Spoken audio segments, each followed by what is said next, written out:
America, we need to do a history lesson here real quick, and I want you to take notes if you can, because this is stuff you never learned in school. The problem, the emergency in 1917 was war. The progressives at the time wanted war because they thought that a bloody, awful war would crush all of the imperfections of the past, and there would be and I'm quoting, a collective salvation for the people of Europe and the whole world. Isn't that nice? Wilson also saw an opportunity in war. Never waste an emergency. He campaigned against war, and then he was sworn in for his second term. A month later, we were at war. But he had to reverse the idea of the American people. They didn't want war.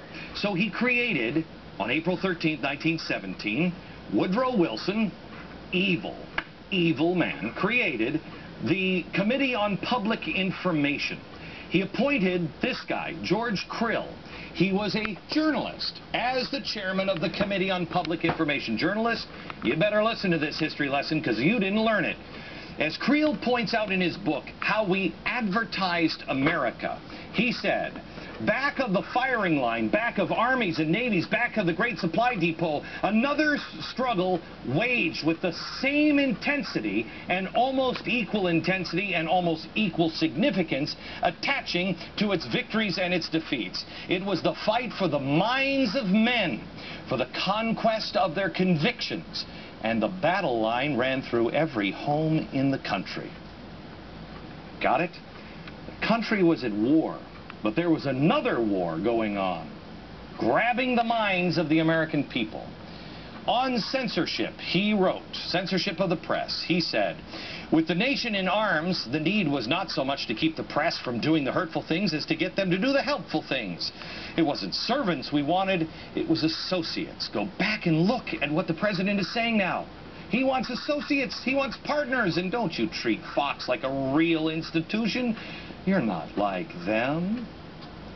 Krill was assisted by two close advisors to Wilson. These guys, woo-wee, America, you need to learn about them.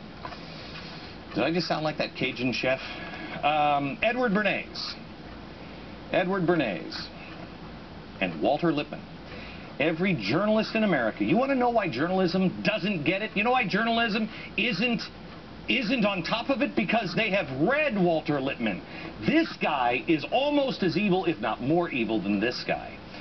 This guy is taught in every journalism class all throughout America as a good guy, a hero. Bernays is called the father of spin.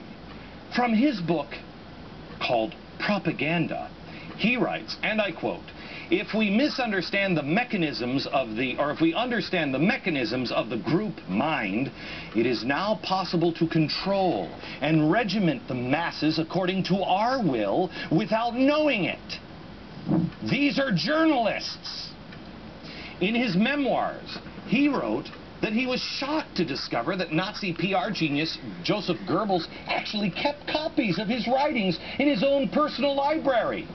Yeah, Goebbels, where's the picture? Here it is.